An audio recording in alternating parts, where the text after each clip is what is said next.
Customer service, done right, can be your company's single biggest competitive advantage. Welcome to the Customer Service Revolution. Join customer service authority and best-selling author John DeJulius as he interviews leaders who are revolutionizing their industries. This is more than a podcast, though. It's a movement. The Customer Service Revolution is a radical overthrow of conventional business mentality designed to transform what customers and employees experience. If you're a revolutionary customer service leader who's ready to stop competing on price and obsessed with building a brand that people cannot live without, this podcast is for you. This episode of the Customer Service Revolution podcast is brought to you by Fin. Fin is trusted by over 5,000 customer service leaders and top AI companies, including Anthropic and Synthesia. Learn more at fin.ai/CS Revolution. Thank you, Fin, for being a sponsor of the Customer Service Revolution podcast. Welcome, revolutionaries. Hi, John. Hello, Denise. How are you? Wonderful. How are you? Great. Enjoying the nice weather we're having. I guess we're having nice weather. It's hot and it's raining a lot. Yeah, it's keeping everything green. Plants are growing. Cleveland looks good this time of year. Yes. But you're traveling. You're going to go to Chicago in a couple days. Yep, I'll be in Chicago just for the weekend and then actually Pittsburgh the following week. Oh, wow. What kind of exotic places are you going? Nowhere. I'm going to Pittsburgh this weekend too, as well. But yeah, that's the exotic. And I'm trying to think. Nothing else. You're going to see the Guardians play, which they are not doing good right now. Unfortunately, they're not, but still going to watch them. My summer is ruined. Because of the Guardians? Yeah. They're the brand I can't live without. Yeah. A couple injuries and... They just stink. I do a different pod, another pod. I do a baseball podcast. You have a favorite team right now? Guardians. Well, I mean, besides the Guardians. No, I just love baseball and follow it. And I always thought it looks like fun to sit around with a bunch of guys and talk about baseball, right? But I'm not you going. You could probably do that on any given Saturday. Yes. Yeah. Right. Just record my patio. You grew up playing ball, though, didn't you? I did. That's what we're going to find out about today. You want to talk about John growing up? John growing up. John is still growing up. Let us know when you get there. The Major League Draft is coming. It'll probably have just happened after the release of this podcast, the amateur draft from college and high school. And I always tell my friends, don't call me during that draft. This year's the year that I'm going to get drafted. Did you try out? You played in college? I did. Yes. Still playing. That's amazing. Yeah. How's that shoulder? The cortisone is working. I am a cortisone junkie, like bad. Like I get way too often, but it allows me to work out and play. That's a good thing then. Yeah. It's important to have those hobbies. Keep fit, stay active. Yeah. Yeah. Hey, so we're going to talk about you growing up today. Yes. How the John started and how you became obsessed with customer service. Yeah. So I'm sure there has to be some stories of you young, good or bad service. Yeah, that's interesting. I don't know if I've ever thought about it that way, but for some reason, some people find my backstory interesting. Want to get into it? Let's get into it. You know a lot of it. Well, I know you were born in the Cleveland area. Yeah, South Euclid. Yeah, so when I was born in the 60s, I was the youngest of 6, and I was born into a typical middle-class family. South Euclid was a middle-class area, 5 older brothers and sisters. My dad had a good job. He was like a salesman for, God, I forget the name of the company, electronics. And my mom was a stay-at-home mom, which I hate making it reductive, raising 6 kids. And all my brothers, and sisters went to private school, a grade school, and then high school. And it seemed like, my mom was involved. Oh, both my parents were involved in the church and all that. But when I turned 6, we lost my dad, and we didn't lose him in the traditional sense that he died. We literally lost him. Like we couldn't find him. He left. And what we found out was that he started his second marriage during his first, and him and his secretary just left. And I I believe the story goes that he may have gone to New York initially, and then off to California for near almost ever. And we never heard from him again. And So so you didn't grow up visiting him at all during that time? never got a phone call, nothing. He disappeared. Wow. Yeah. That And had to be hard on all of you. I think it was harder for my brothers and sisters, and I'll tell you why. But let me back up first. So now my mom is raising 6 kids. I was the youngest. I was 6. Never worked probably a day in her life, at least until when she had kids. I hate saying that because that sounds so reductive. She's working her ass off raising 6 kids. Because my father left and never gave her a dime or any of us, she had to go get a job, and she had to get 2 jobs because she had no experience in anything. The only thing she could do, thank God, was type. She was a really good typist, if that's the word. And so she got a secretarial job making $2.65 an hour because that was minimum wage in the 70s. So this is the early 70s. And then she had to get a job at night and on the weekend. So she'd work at night, bingo, 2-3 nights a week at our parish. And then on Saturdays, I think it was in the summer, maybe she'd work at the city hall and sell pool passes. But that was my mom, so in essence, we lost 2 parents because, lost my dad, and then my mom wasn't around. So, and no fault to her. And how much older are your brothers and sisters? Are they taking care of the house? Are they? Yeah, that's so they span 15 years. The oldest is 15 years older than me, and it goes all the way down to the second youngest is 4 years older than me. I certainly was a accident or surprise. I think obviously there was problems, before he just upped and left. But you said it was hard on all of us. I honestly believe it was probably a lot harder on my older brothers and sisters because they were, some of them, most of them were teenagers. The older ones got cars when they turned 16, and they were going to, good schools and all that. And in 1971, when this happened, this was a scandal, have divorce. So I remember it was a big deal in the parish. My mom had if I have it right, a nervous breakdown and was in the hospital, probably a mental place for, I'd have to ask my brothers and sisters, seemed like 3 days, maybe a week. But that was and then she didn't go out of the house initially for a while when it first happened. So there was the scandal aspect, not that we were, but it was just, in your neighborhood or in your parish. So I don't think it affected me from a standpoint of a quality of life because I wasn't used to being a middle-class kid, if you will, and knew what that is and knew what the stigma. I didn't know, in first grade, if anyone, I don't think anyone was aware of it.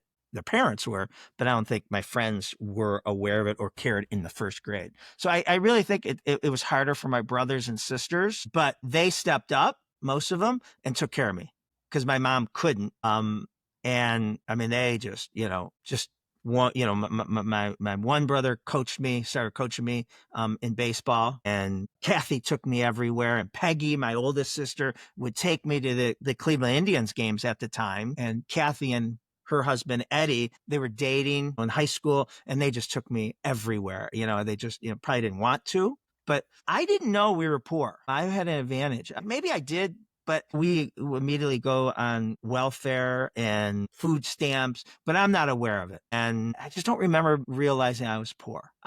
This won't surprise you. They gave me so much attention. Some say I demanded the attention, but I was happy with it. Right. I was happy with it. So I don't remember really being poor. So, yeah. So that was the initial impact and what you have. Now, who's next up from you? Is that Mimi? So there's 3 girls, 3 boys. 3 girls, 3 boys. Yes. I was the youngest of all. So, going through grade school, I don't know how, I'm sure this had a lot to do with not having either parent at home. I don't know how much it had to do with my genetics, ADD, and hyperactivity, but I was a horrible student, constantly getting in trouble, mischievous trouble, pulling your pigtails or spitballs, or just because I couldn't sit still. And when I'd get home after school, my mom wasn't home. My brothers and sisters were consumed with their lives. It's not that I was being ignored, but I didn't have to do my homework. So I'd go out and play. So I was just the worst student. And I remember I literally thought we owned St. Greg's because my mother used to, I heard her on this phone often fighting with the teachers. You're not holding them back, fighting. They wanted to hold you back in school. Every year. I mean, I have a report card hanging up, my grade school transcripts, my average grades in first grade, F, second grade, F, started doing better in third grade, D minus, peaked in fourth and fifth grade, D plus, and then it went back down to D minus. Were you showing up for classes? Yeah. But a lot of times I was kicked out, sent to the principal's office. Again, I didn't do anything bad.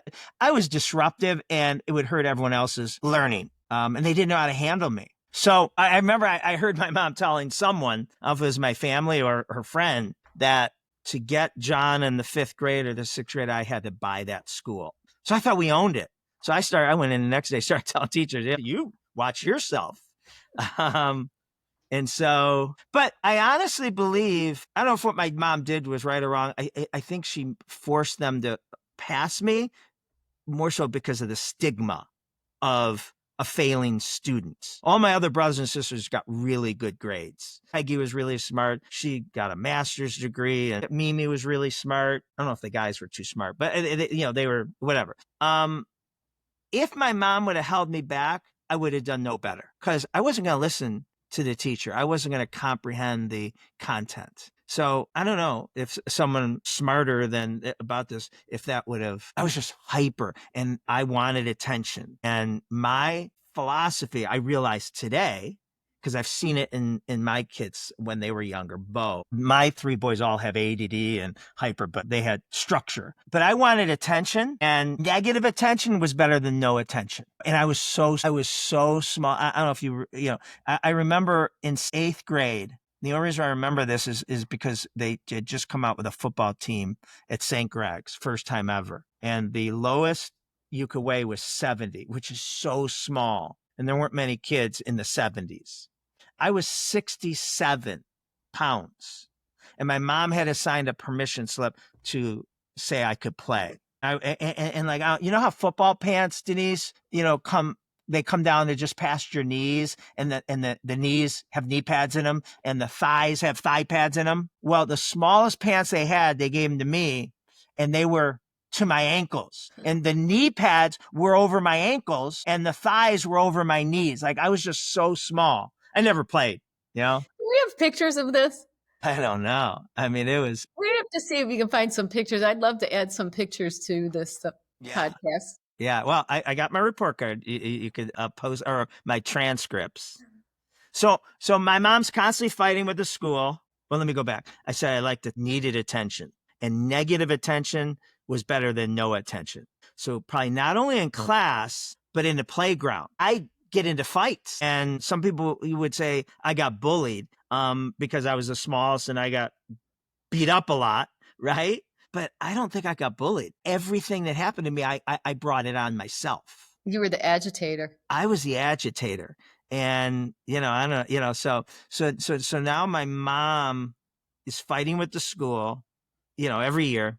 And she takes me to some doctor, psychiatrist, psychiatrist. I don't know what the proper doctor was, to get me tested. And I remember I go in fifth or sixth grade, and we sit down, and it's going to be an hour appointment. And my mom, leaves me. She's in the waiting room, and I see the doctor has a baseball card on his desk, and I go, "That's Willie Stargell." He goes, "Yeah, oh, you like baseball?" I go, "Yeah, I love baseball." I go, "Why do you have a Willie Stargell card?" Because he plays for the Pittsburgh Pirates, and we live in Cleveland. He goes, "I'm from Pittsburgh." I go, "Man, he had a good year last year, not as good as the year before." And he's like, "Yeah, you're a Willie Stargell fan?" I'm like, No, I just, follow baseball. And I said, last year he did pretty good, 28 home runs, 105 RBIs and this. But the year before, in 1973, he was the MVP, and he had, 37 home runs and 100. He picks up the baseball card. He goes, "You're right. Were you like Rain Man?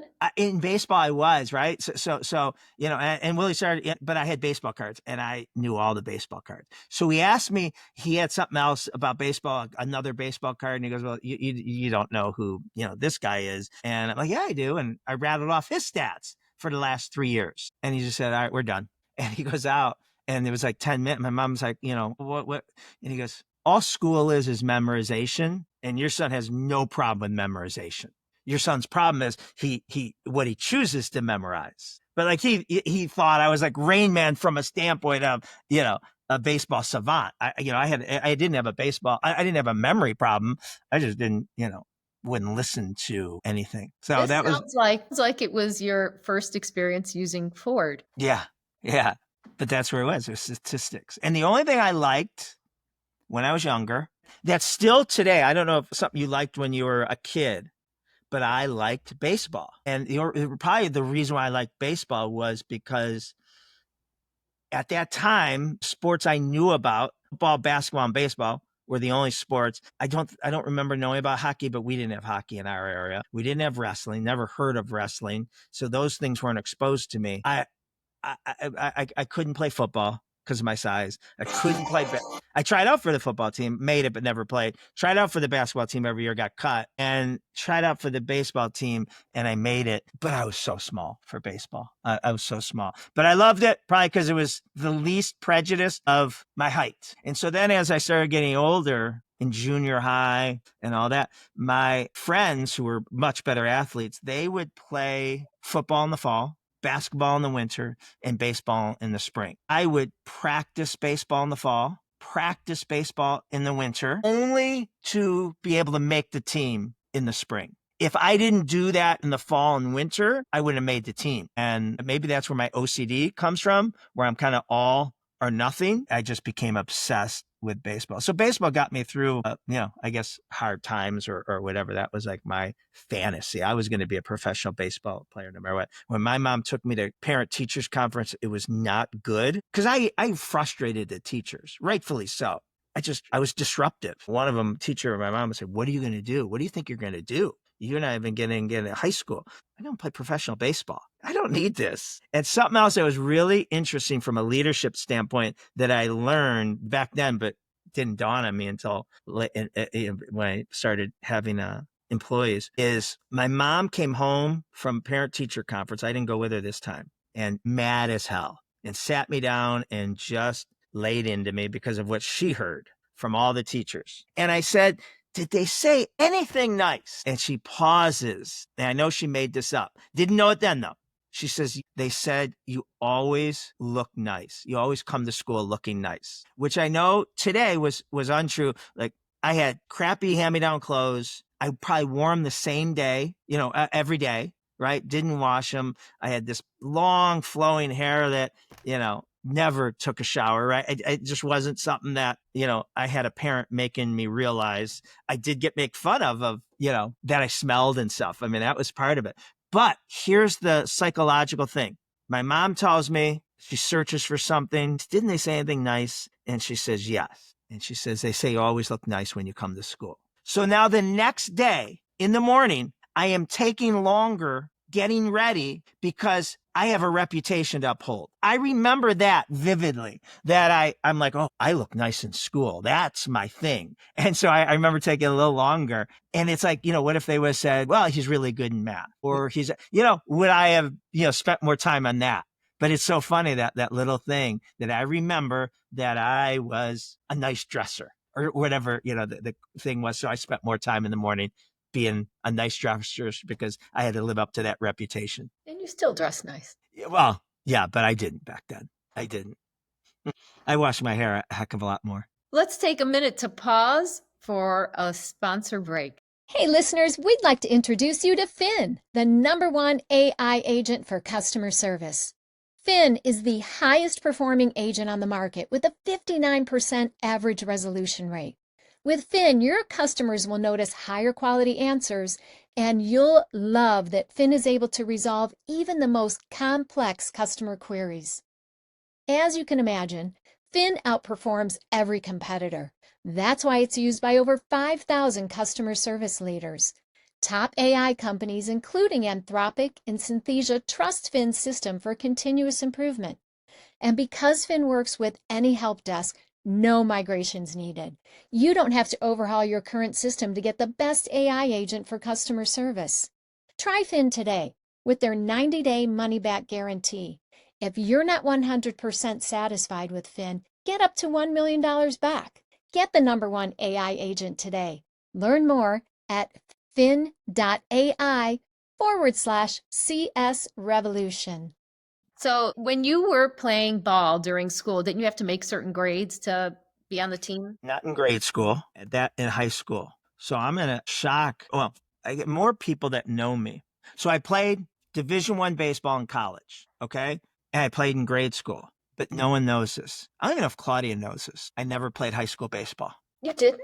No, for two Why? reasons. One, two reasons. I was 4'9" or 10 my freshman year in high school.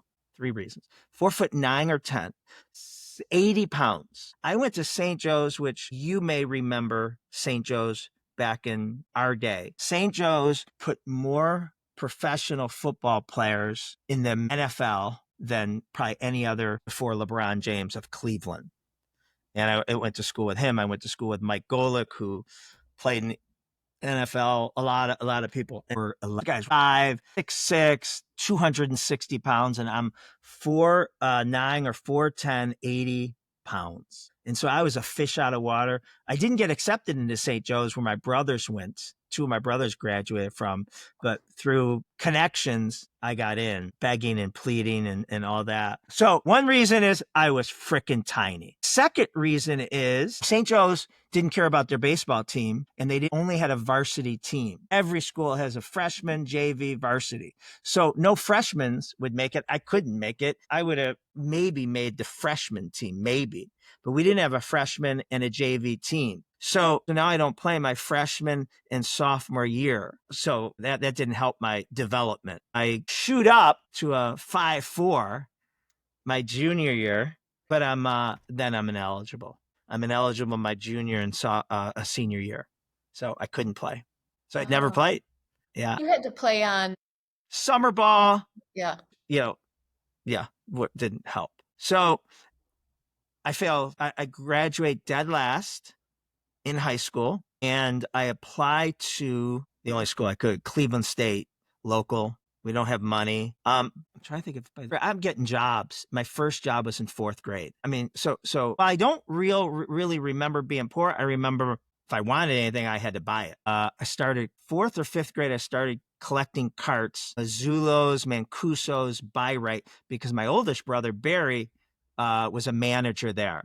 Now, he didn't hire me, but someone did. I would just, I don't know if anybody's ever done this before, but, you'd take your cart to your car. I'd run down and get it and bring it back. And then I was cleaning a dentist office. And I had a bunch of odd jobs. Oh, that's another reason. There's a lot of reasons. But if I would have made the Cleveland State, the St. Joe's baseball team, I wouldn't have been able to play because I had to have a job. I worked every day after school in high school at a plumbing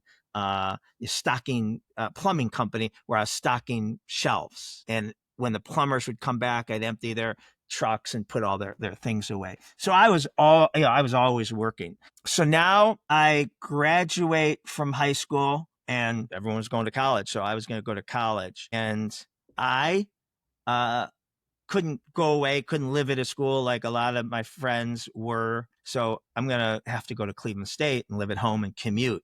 And Cleveland State has to have over 100% acceptance rate. I didn't get accepted. Well, I got accepted conditionally because my grades were so poor. I got accepted if I took, I think it was called remedial math and remedial English, which is high school English and high school math. So my first quarter, 50% of my classes didn't count. You don't get credit for them. And I flunked the English and math. So next quarter, I got to retake them. Positive about these classes is they don't count against your GPA. They also don't count for your credits. So I don't know how much of it was I was flunking because I couldn't get it, or I flunked it because I didn't care because I knew it wasn't going to hurt my GPA. So I don't know how many times I had to take the remedial math. It was like 098 math, right? And I was pretty good at math. I'm good at math today, but it took me 2 or 3 times to pass that. And then I was able to go into whatever, freshman English, math. It took me, I flunked English class, the remedial English in college, 5 semesters in a row. How many authors can say that? I'm an author, right? Yeah. But I still couldn't tell you, I don't know if this is normal or abnormal. I could tell you what a noun is. I could tell you what a verb is. And I could tell you what an adjective is. But other than that, I don't know sentence structure. I mean, I think I write okay. And my people who edit get to edit less. Well, now I have Grammarly and AI, literally, which I've let go of, no longer use our editors. But I couldn't tell you all those prepositions and all those other terminology. Have no clue. So around this time, so I got to go to college for free because of financial aid. So that's great. Still, I'm working 2 jobs right after. Sorry. Do you have an entrepreneur mindset at this point?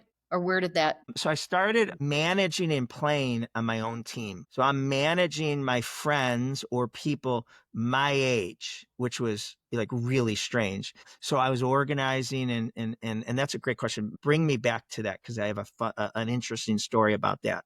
Yeah, so that's the only thing I see of my entrepreneur is that I'm managing, but it's a very competitive team. It's not just a team. We're traveling. We get a sponsor, Famous Supply, Jay Blauschild, who you know, that gives me an unlimited budget, which allowed me to recruit better players because if you play with us, we get jackets, 2 sets of uniforms, hat bags, and we go to a tournament every weekend. And he flew us once. It was the first time I ever flew to St. Louis for the Nationals. And, you know, I needed to have that to recruit people from other good teams that maybe they weren't having. And so it gave me, I'm negotiating with Jay saying, Jay, I need this. Is there any chance? And then I'm recruiting and managing people that are my age, which was really odd. So where am I?